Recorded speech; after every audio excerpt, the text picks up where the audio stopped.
What if I told you one of the biggest power shifts in the world is happening right now, and almost no one is talking about it? No war, no invasion, no headlines screaming crisis, just money, roads, and influence. China isn't taking over Africa with soldiers, it's doing it silently.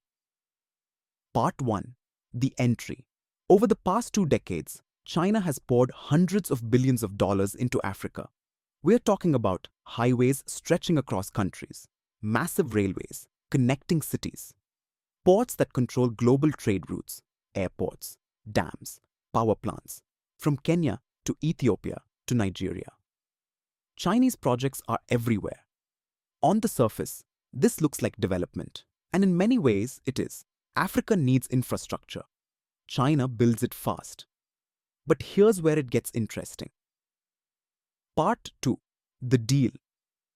These projects aren't free. They're funded by loans, mostly from Chinese state-backed banks, and many of these loans come with high costs, strict repayment timelines, and sometimes less transparency. Now imagine this.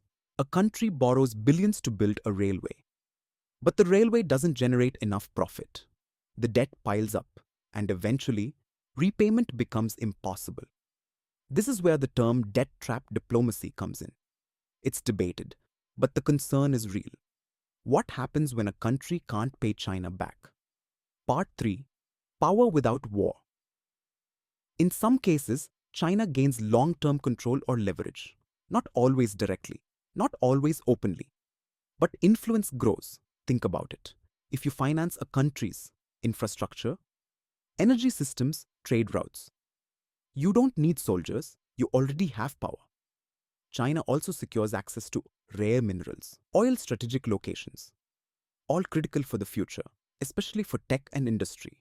And slowly, country by country, that influence expands. Part 4. The Global Game.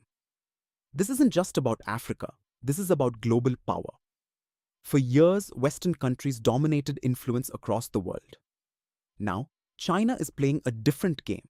Faster deals, fewer conditions, more visible development, and for many African nations, that's attractive. Because the reality is, they need growth, they need infrastructure, and China is offering both. Part 5. The Truth. But here's the truth. Most people miss. This isn't black and white. China isn't just a villain. In many places, roads are improving lives, trade is increasing, economies are growing. At the same time, debt risks are rising. Dependence is increasing. So the real question isn't, is China helping or taking over? The real question is, at what cost?